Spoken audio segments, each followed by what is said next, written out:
Donald Trump's reckless disregard for national security is beyond anything I've ever seen. Those 14 words detonated like a political earthquake.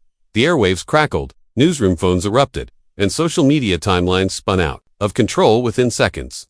Across America, anchors stumbled over their scripts, scrambling to confirm what they had just heard. A man once trusted with the nation's most sensitive secrets, a man who had stood shoulder to shoulder with Trump inside the White House Situation Room, was now publicly calling him out in the sharpest terms imaginable. John Bolton, Trump's former national security advisor, wasn't just speaking, he was unleashing. CNN cut to breaking coverage before his interview had even ended. MSNBC pushed other stories off the air entirely. On Twitter, #Bolton bombshell rocketed to the top within minutes. Commentators clashed live. Analysts speculated wildly, and one anchor's voice trembled as she asked, if Bolton is saying this publicly, what does he know privately? For millions watching, it wasn't just another political fight, it felt personal. Progressive immigrants, working families, first-generation Americans, people who believed the presidency demanded dignity and responsibility were stunned. Here was a man who had once defended Trump, who had defended his policies on the world stage, suddenly breaking ranks and dismantling the narrative from the inside. And yet, Bolton didn't sound angry. He sounded measured, deliberate, almost as though he had waited for this moment, the moment to tell the world what really happened behind closed doors. Cable networks replayed the quote on loop. Right-wing pundits scrambled to defend Trump, claiming Bolton was bitter, seeking revenge, but every replay hit harder, every pause more damning. You could feel the tension rising across the country, in living rooms, in offices, in coffee shops. And Bolton wasn't done. Reporters tried shouting questions over one another. Analysts speculated about potential evidence, and millions braced themselves for the next revelation. Because if this was how John Bolton chose to open what came next could change everything. What Bolton revealed next, no one saw coming. It all began on a humid August morning in Palm Beach. Before dawn, FBI agents descended on Mar-a-Lago, executing a sealed search warrant so secretive that even senior White House staff were blindsided. Black SUVs lined the palm-shaded driveway. Agents moved with calculated precision, and within hours, whispers of an unprecedented federal raid were racing through Washington's corridors of power. For the first time in modern history, a former U.S. president's private residence had become a federal crime scene. No one knew exactly what the FBI was looking for. Leaks hinted at classified documents, some allegedly involving national security and foreign intelligence. Others speculated this was about obstruction, or worse, deliberate concealment of sensitive records. Trump, never one to stay silent, blasted out a furious statement within hours. This is political persecution, pure and simple. They're not after me, they're after you. That single line split America like a fault line. In red state diners and small-town rallies, Trump's base erupted with anger, waving hands off our president's signs and chanting about deep state conspiracies.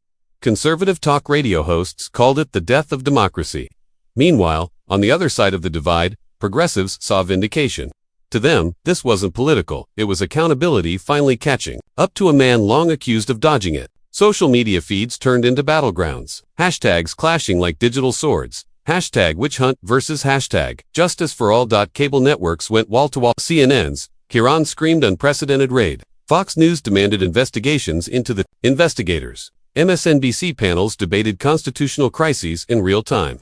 Overnight, the country felt like it was holding its breath. And yet, amid all the chaos, one voice remained silent, John Bolton. For days, he avoided cameras and microphones, refusing to weigh in as speculation reached a fever pitch. Inside Washington, whispers grew louder. If anyone knew the truth about Trump's handling of sensitive documents, it was Bolton. After all, he had sat in the room where decisions were made, privy to secrets most Americans would never hear. Then, just when the White House thought the firestorm was dying down, Bolton struck. His televised interview dropped like an explosive charge into an already burning landscape. His measured, almost surgical words reframed the entire narrative, making the FBI raid no longer just a legal story, but a moral one. For millions of Americans, the stakes suddenly felt higher, the battle lines sharper, the consequences more immediate. And Bolton wasn't finished. What he revealed next would drag this controversy into uncharted territory and leave the political world reeling. The day after the FBI raid, Donald Trump walked onto the stage at his Bedminster Golf Club, flanked by loyalists, cameras flashing, flags billowing behind him. He didn't look shaken. He looked furious. "They're not coming after me," he thundered, voice carrying through the humid New Jersey air. "They're coming after you. I am just standing in the way." The crowd roared, fists pumped, and chants of USA, USA, rolled like thunder across the fairway. But behind the bluster, insiders whispered a different story. This wasn't the confident Trump of 2016.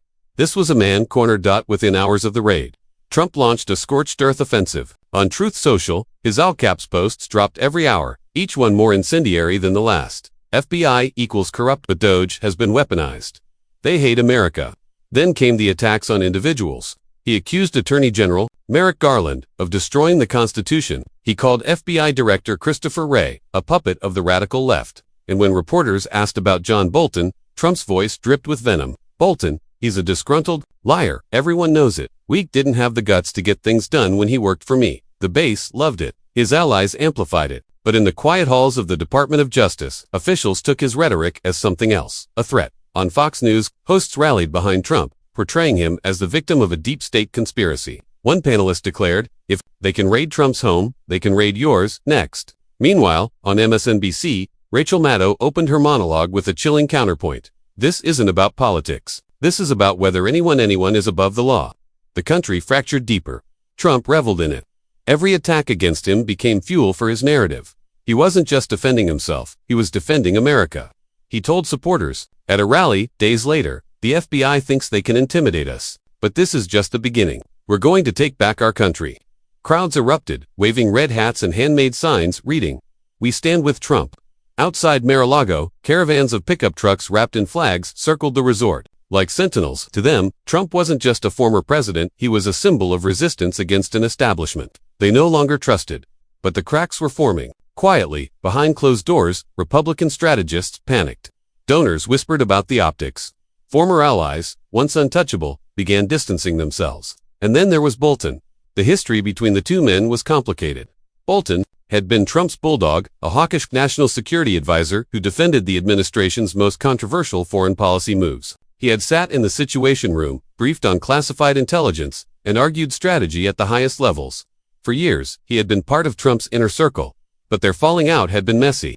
Bolton's memoir, The Room Where It Happened, painted Trump as erratic, uninformed, and dangerously transactional when it came to national security. Trump, in turn, unleashed fury on him, calling him incompetent and a traitor. So when news broke that the FBI raid might involve classified documents, reporters knew one thing immediately: Bolton would have answers. He had been there. He had seen the way Trump handled intelligence. He knew the patterns, the casual disregard for process, the secrecy, the improvisation, and Trump knew it too, which is why, as Bolton prepared for his first major televised interview since the raid, Trump's attacks grew sharper, nastier, more personal. He wasn't just defending himself against the DOJ, he was trying to preempt Bolton's credibility. Bolton's a fraud. Trump raged at a rally. He's making it up. Total fiction. But Bolton wasn't making it up. And while Trump was shouting from podiums and all-caps posts, Bolton was sitting in a quiet studio, preparing to detonate his political counterstrike with the calm precision of a man holding the receipts. The stage was set, an embattled former president lashing out at everyone, the FBI,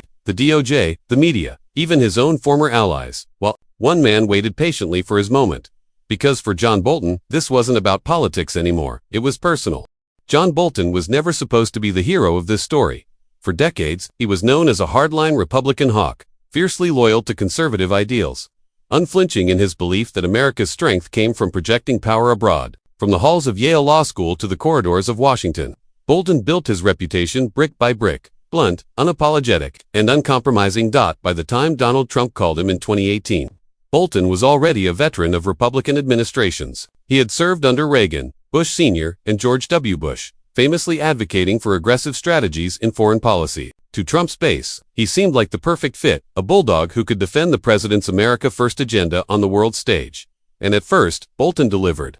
Behind closed doors, he argued fiercely for protecting U.S. interests, warning about North Korea's missile program, challenging Iran's influence, and standing toe-to-toe with China's rising power. To those inside the administration, Bolton was the strategist who could translate Trump's slogans into action. But there was a problem. The man Bolton thought he was working for, a decisive leader guided by principle, didn't exist. From the very beginning, tension brewed beneath the surface. Bolton would come prepared to Situation Room meetings with binders of intelligence, detailed strategies, and historical context. Trump, by contrast, often arrived with opinions formed from Fox News segments and late-night phone calls with political allies. One former staffer recalled a private exchange during a high-stakes national security briefing.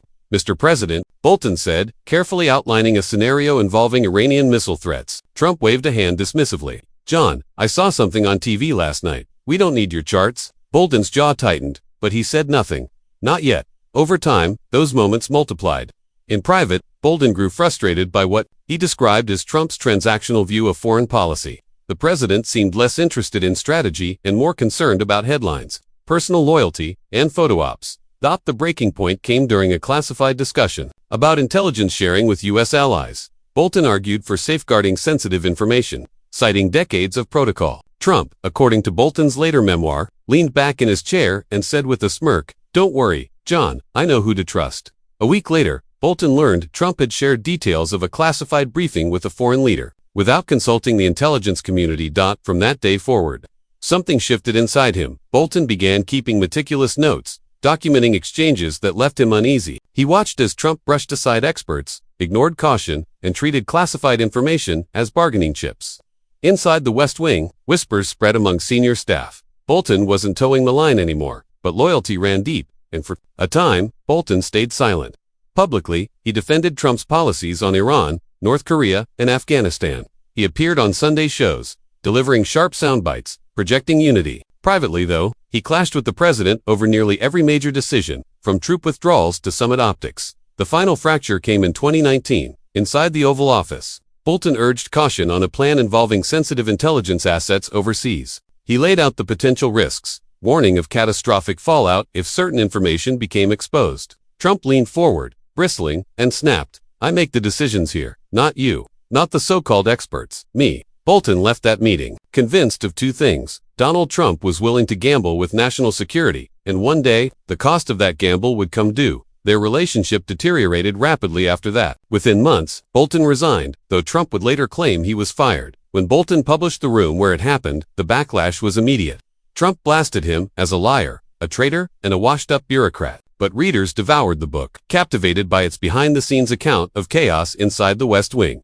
Bolton's credibility among progressives remained complicated. He was no liberal hero, but his revelations painted a damning portrait of Trump's disregard for process and protocol, and yet, after the book tour faded and the cameras moved on, Bolton retreated from the spotlight. He kept his distance during impeachment proceedings, stayed quiet through the 2020 election, and avoided commenting on Trump's legal battles. It seemed, for a time, that Bolton's chapter in the Trump saga was over, until the FBI raided Mar-a-Lago. Suddenly, Bolton was back in the conversation. Reporters flooded his office with requests, knowing his tenure as National Security Advisor gave him rare insight into how Trump handled classified materials. At first, he declined. He wanted to gather facts, confirm details, and understand exactly what was unfolding.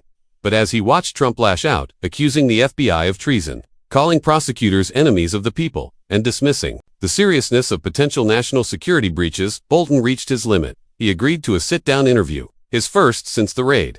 Colleagues who saw him beforehand described a man, collected, almost surgical in his preparation. There would be no shouting, no theatrics, no cheap shots. Just Bolton, a career Republican, a man who had once defended Trump to the world, ready to tell America what he saw behind closed doors. Because for John Bolton, this was no longer about policy, it was about protecting the country he had spent his life serving. And when the cameras started rolling, he didn't hesitate. His opening line detonated across every platform, instantly reshaping the narrative.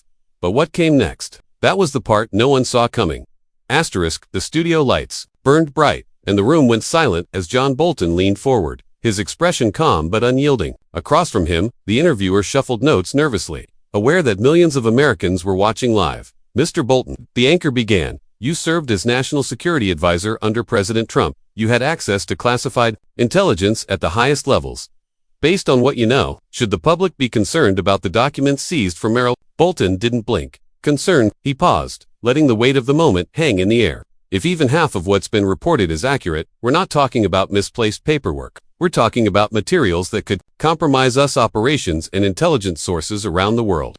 Gasps erupted online as his words rippled across Twitter. Within seconds, hashtags like #BoltonSpeaks and #TrumpExposed began trending. Clips from the live interview flooded TikTok and Instagram, racking up millions of views before the segment even ended. Then Bolton went further. "I sat in meetings where we discussed these very documents," he said, his tone deliberate, steady. "I warned repeatedly about the need to protect them. What I saw, time and again, was an alarming disregard for security protocols. This wasn't about bureaucracy. This was about safeguarding lives." Cable news exploded instantly. CNN cut in with breaking analysis. MSNBC's panelists scrambled to fact-check in real time, and even conservative networks hesitated before defending Trump. One Fox host, visibly uncomfortable, muttered, "Well, if Bolton's telling the truth, this is serious." Inside Trump's camp, panic set in. On Truth Social, Trump unleashed a rapid-fire barrage of posts, each angrier than the last. "John Bolton is a failed loser who begged me for a job. The Doge is leaking lies to smear me. This is a witch hunt, pure and simple." But Bolton wasn't done. Asked directly whether he believed Trump had intentionally kept the documents, Bolton didn't hesitate. "I can't speak to intent," he said, leaning back slightly, "but I can speak to behavior. And based on what I witnessed, I believe protecting sensitive materials was never a priority for him." That sentence set the internet ablaze. Clips circulated within minutes, fueling both outrage and vindication depending on which side you stood on. Progressives saw it as confirmation of everything they feared. Trump loyalists doubled down, accusing Bolton of selling out. Meanwhile, in Washington, lawmakers on Capitol Hill huddled in emergency meetings. Democratic leaders seized on Bolton's words, calling for transparency and accountability. Republican strategists scrambled, torn between defending Trump and distancing themselves before the fallout consumed them. By evening, Bolton's interview had become the lead story on every network. Crowds gathered outside Mar-a-Lago, some waving "lock him up" signs while others shouted "hands off Trump." A heated standoff unfolded between protesters and supporters as police tried to maintain control. Inside newsrooms, the narrative shifted rapidly. What had begun as speculation over the FBI raid had transformed into something bigger, a question about national security, presidential accountability, and the limits of power. And then, just as the interview seemed to be winding down, Bolton leaned forward one last time. His voice dropped slightly, forcing viewers to lean in, hanging on every syllable. "There's something," he said carefully, "that hasn't been reported yet. Something I saw firsthand inside the White House." The anchor froze, eyes widening. "Are you saying?" she pressed. "There's more." Bolton nodded once, almost imperceptibly. And then Bolton dropped a bombshell no one expected. The studio lights dimmed slightly, and for a moment, the entire room felt frozen in time. John Bolton's gaze locked on the interviewer, his posture straight, his voice steady. Millions were watching in living rooms, on phones, in crowded bars as the man once inside Trump's inner circle prepared to deliver his most devastating blow yet. The interviewer leaned in cautiously. "Mr. Bolton, you said there's something the public doesn't know yet. Are you prepared to share that tonight?" Bolton's jaw tightened. He took a breath, deliberately slow. "I've wrestled with whether to say this," he began, his voice low but firm. "But the American people deserve to know the truth."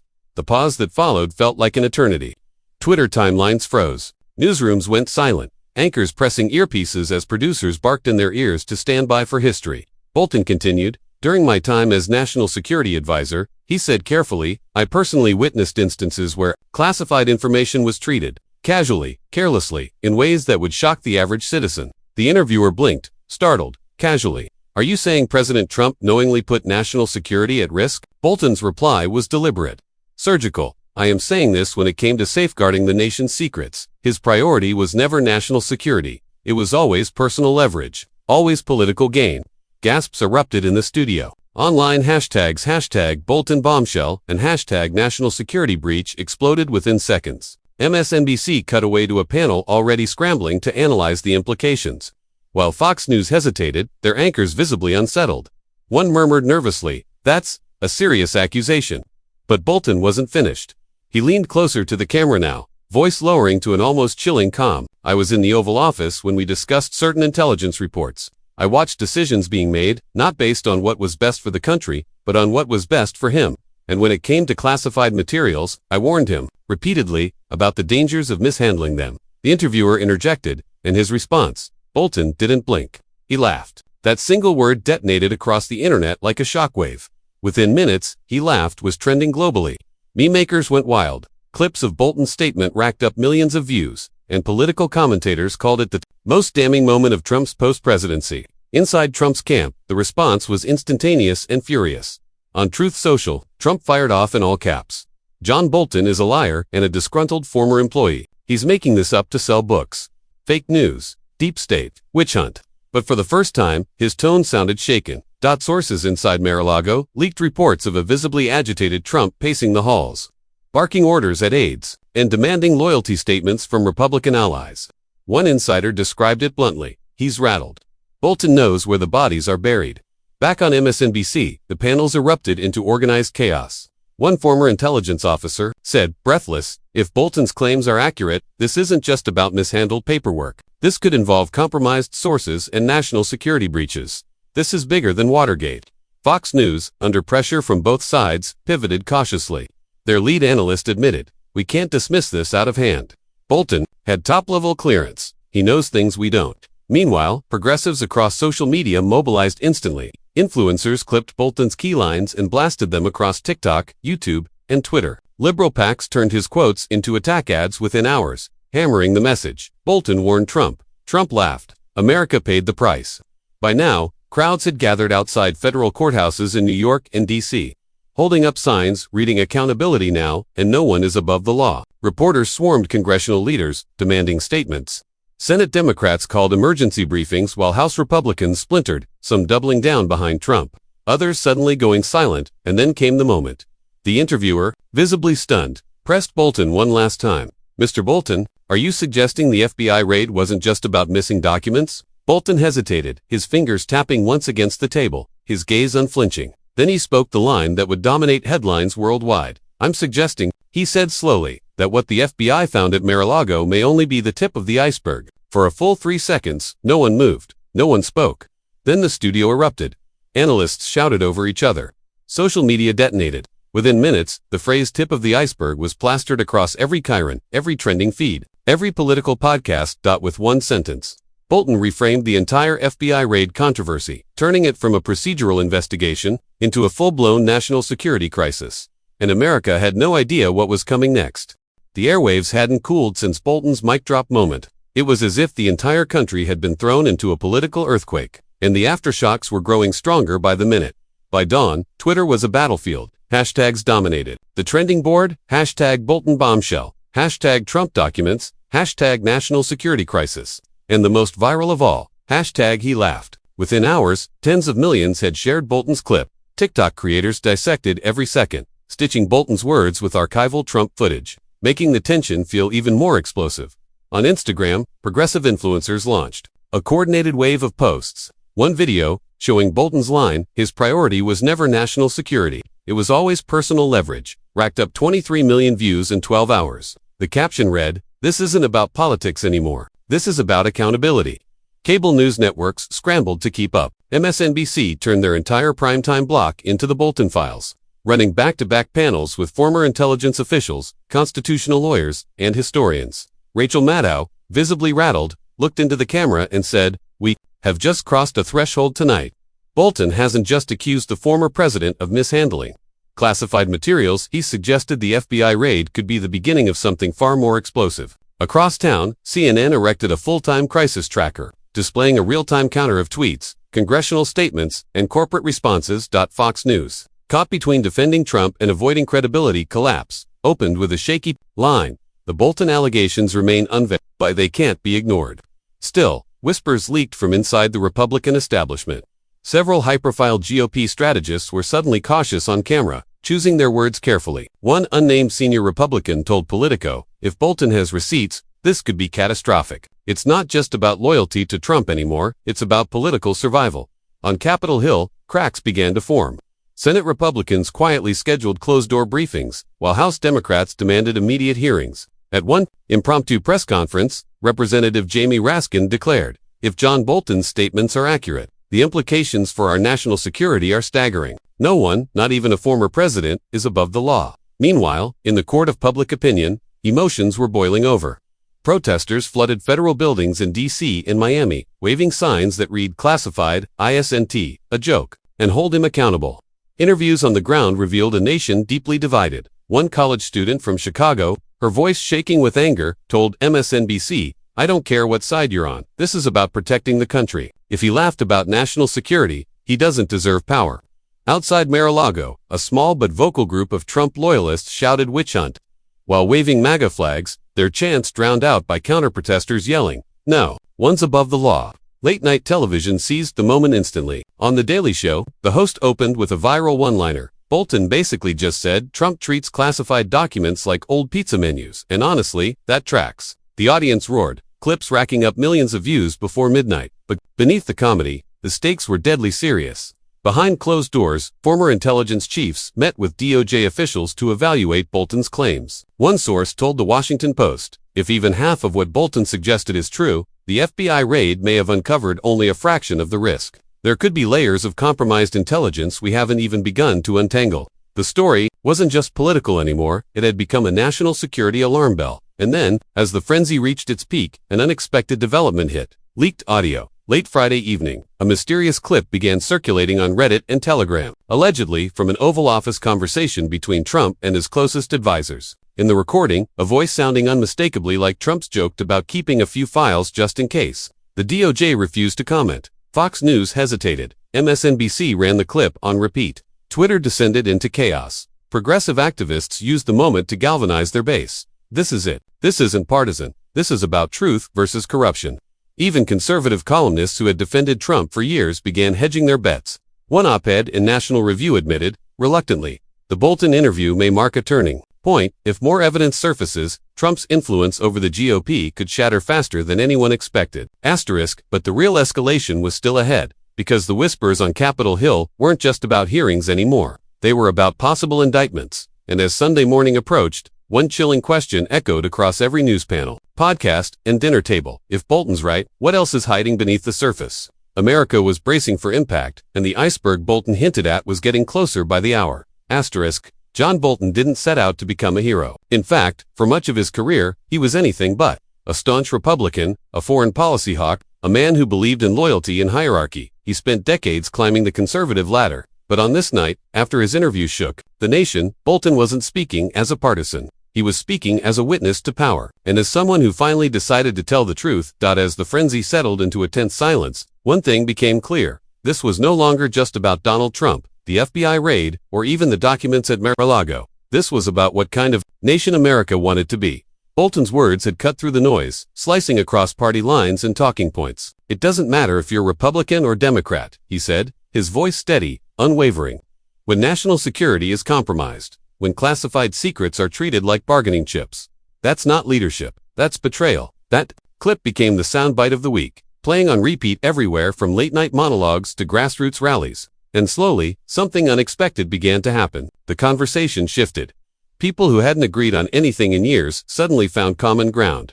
Parents in suburbs, veterans in small towns, students on campuses, they were all asking the same haunting question.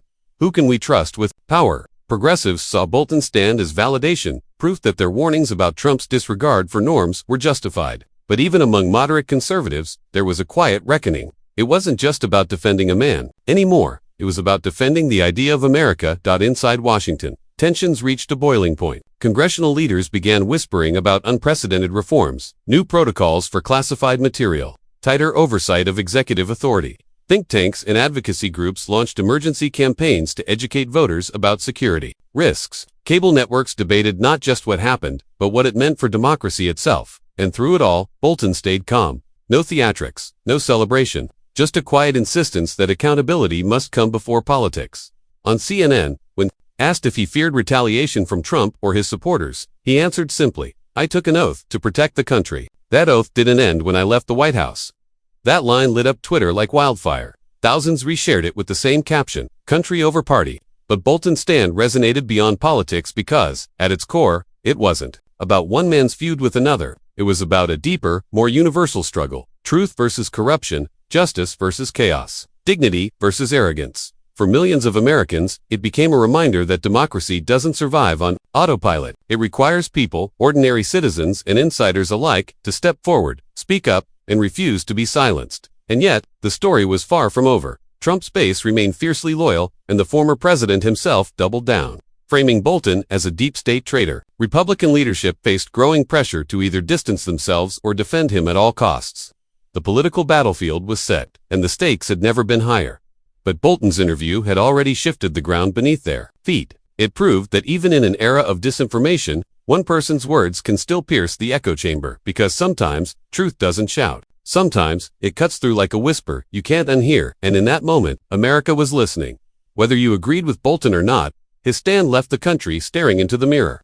Forced to confront a sobering reality, power without accountability threatens everyone. The FBI raid would continue to dominate headlines. Congressional hearings would drag on. Investigations would deepen. But long after the trending hashtags faded and the clips stopped looping, one quote would remain etched into the nation's consciousness. In a nation divided, one man's words can still shake the foundations of power. And there it is, the moment that's shaking Washington to its core. John Bolton, once one of Trump's most trusted insiders, just delivered the kind of blow that could reshape the entire political narrative. His words weren't just criticism. They were a challenge, a warning, and a reminder that no one, not even a former president, is above the law. This isn't just about politics anymore. It's about accountability, truth, and the future of American democracy. From cable news studios to kitchen table debates, from Twitter threads to late-night monologues, the question echoes louder than ever.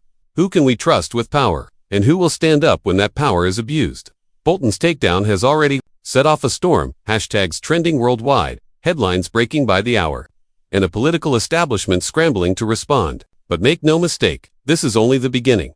And now, it's your turn. Do you believe Bolton's stand was justified? Was this the moment that finally exposed the cracks in Trump's defenses, or just another battle in a never-ending war? Tell us what you think. Drop your thoughts in the comments below. And if you believe in holding the powerful accountable, if you want more fearless storytelling that cuts through the noise, hit subscribe right now. Turn on the notifications so you never miss an update, because this fight is far from over, and you deserve to know the truth before it breaks. We're just getting started. And, as Bolton proved, sometimes a single sentence can shake the foundations of power. The question is, whose side will history remember you on?